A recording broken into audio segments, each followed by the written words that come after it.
ஓம் முருகா போற்றி, கந்தா போற்றி, கடம்பா போற்றி, கதிர்வேலா போற்றி.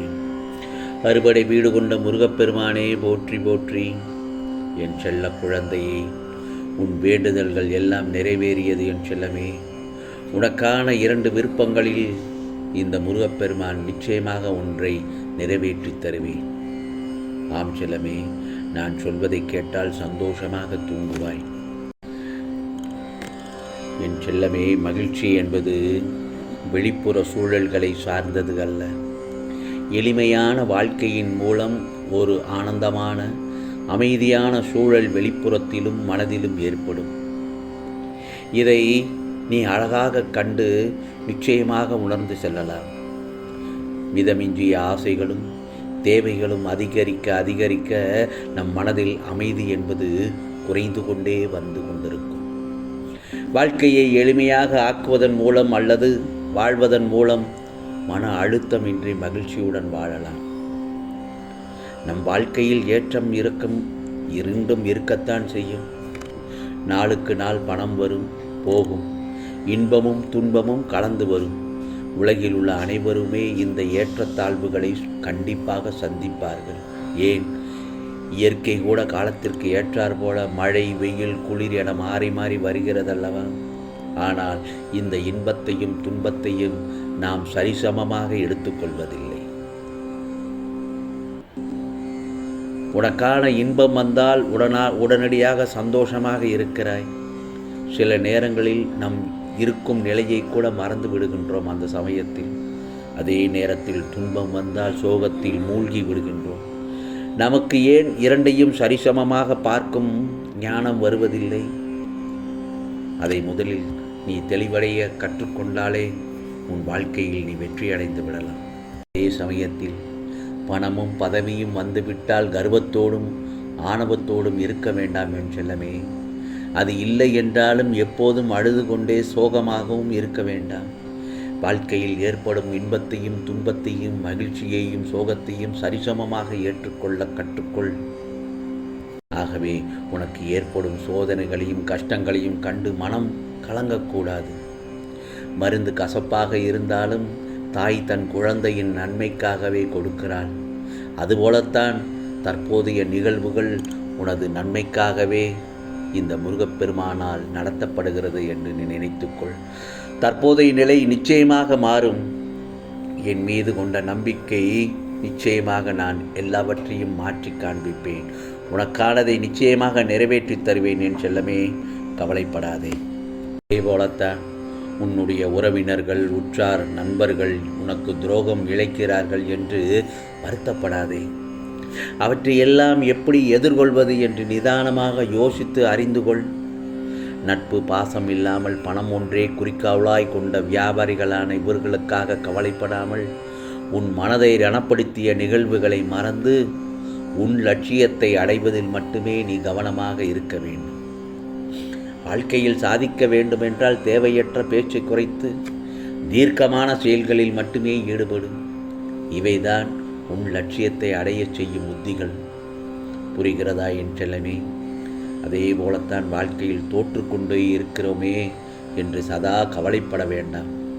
வெற்றி பெற வேண்டும் என்ற நம்பிக்கையும் உணர்வும் வாழ்வில் தோற்றதற்கான தவறை உணர்ந்து மறுபடியும் அந்த தவறு நிகழாமல் செயல்பட்டால் உனக்கான வெற்றி பெறுவது உறுதி. ஆகவே நீ செய்யும் எந்த ஒரு காரியத்திலும் மற்றவர்களுக்கு எந்த வகையிலும் துன்பம் ஏற்படாதவாறு யோசித்து செயல்படும். ஒருவருக்கு துன்பம் இழைப்பதற்கு முன் அதே துன்பம் வேறு ஒருவர் மூலம் உனக்கு வந்தால் எப்படி இருக்கும் என்று யோசனை செய். எப்பொழுதும் உன் தவறை ஒப்புக்கொள்ள முன்வருகிறாயோ அப்போதே நீ மனசாட்சி கொண்டவனாகிறாய். என்றும் செய்த தவறை மீண்டும் மீண்டும் செய்யாமல் பார்த்துக்கொள் என் செல்லமே. உன் மனதில் தோன்றும் தேவையற்ற சஞ்சலத்தையும் விரக்தியையும் அழித்துவிடு.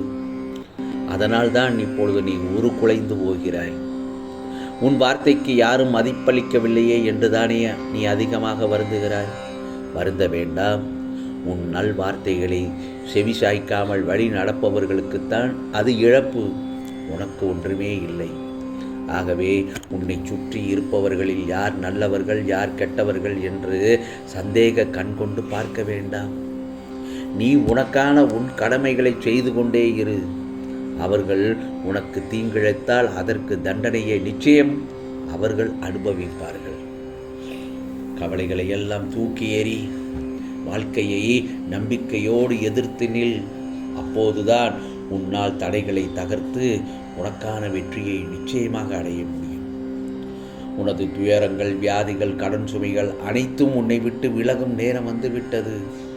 உனது நிழலாக உன் முருகப்பெருமான் நான் இருக்கும்போது எதற்காகவும் நீ கலங்கக்கூடாது. மனதில் நம்பிக்கையோடு இரு. மகிழ்ச்சியோடு இருப்பதை பார்ப்பதற்காகத்தானே நான் அதைத்தானே விரும்புகிறேன் என் செல்லமே. வாழ்க்கையில் உள்ள அனைத்திற்கும் இரு வழிகள் இருக்கும். அப்படி இருக்கும் பட்சத்தில் உன் பிரச்சனைக்கான காரணங்களுக்கு அது வந்த வழியும் நான் அறிவேன், வந்த பிரச்சனை என்று நிலைக்கப் போவதில்லை. அப்படித்தானே? ஆகவே அப்படி இருக்கும் பட்சத்தில் நிலையில்லாமல் இருக்கும் விஷயத்திற்கு ஏன் உன் பொக்கிஷமான நேரத்தை தொலைத்து கொண்டிருக்கிறாய்? அவைகள் வந்த வழியிலேயே செல்லப் போகிறது. ஆனால் அவைகள் உன் மனதில் ஏற்படுத்திய பக்குவம், அனுபவம், எப்படி நடந்து கொள்ள வேண்டும் என்ற பாடம் என எல்லா நல்ல விஷயங்களையும் உனக்கு புகட்டி உள்ளதல்லவா? ஒரு குழந்தை எழுந்து நடக்க பயிலும்போது 1000 முறை கீழே விழும். ஆனால் கடைசியில் தான் தன் காலை ஊன்றி நடக்கும். அதே போலத்தான் நீ கீழே விழலாம். ஆனால் அது எழுந்து நிற்பதற்கு என்பதை புரிந்து கொள். எந்த சூழ்நிலையில் தைரியத்தை கைவிடாதே. உனது நம்பிக்கையை திடப்படுத்தவே நான் அவதரித்தேன். உனது நல்வாழ்விற்கு இந்த முருகப்பெருமானே பொறுப்பு என் செல்லமே. முடிந்தவரை எல்லோருக்கும் உதவி செய். எவன் ஒருவன் உன்னை நாடி உதவி கேட்கிறானோ தயங்காதே. நீ உனது பிள்ளைகள் பற்றியோ குடும்பத்தை வழிநடத்துவது பற்றியோ கவலைப்படாதே. தெளிந்த மனதோடு இரு. ஏன் குழம்புகிறாய்? ஏன் தடுமாறுகிறாய்? எதிர்காலத்தை பற்றிய பயமா உனக்கு? அதன் நிலைமை என்னாகுமோ என்ற கவலையா உனக்கு? இந்த முருகப்பெருமான் நான் இருக்கும்போது எதற்கு வீண் கவலை? நிச்சயமாக அனைத்தையும் நான் சீர்திருத்துவேன். ஆம் செல்லமே, நீ தேடிச் சென்றால் என்னால் மட்டுமல்ல, வேறு யாராலும் உன்னை எப்படி காப்பாற்ற முடியாது என்பதை தெரிந்து கொள். சர்வமும் நான் தானே. உன் தெய்வ நம்பிக்கை ஒருபோதும் கைவிடாதே. எதை நோக்கி போகின்றாய் என்று முடிவு செய்துவிட்டு முன்னேறு. போராடி ஒரு விஷயத்தை அடையும் போதுதான் வாழ்வு உனக்கு அர்த்தமுள்ளதாக மாறுகிறது. ஆம் செல்லமே, நீ நன்றாக இருப்பாய். என் உதவியால் நீ பெரும் மகிழ்ச்சி அடையப் போகிறாய். நீ உன் வேண்டுதல்கள் எல்லாம் நிறைவேறியது. உனக்கான 2 விருப்பங்களில் ஒன்று நிச்சயமாக நிறைவேற்றி தருகிறேன் இந்த முருகப்பெருமான். இது முருகனின் அருள் வாக்கு, சத்திய வாக்கு. உனக்கானதெல்லாம் நிச்சயமாக நல்லது நடக்கும். நல்லது மட்டுமே நடக்கும். அதுவும் நன்மையாகவே இருக்கும். ஓம் முருகா சரணம். ஓம் முருகா சரணம். ஓம் முருகா சரணம்.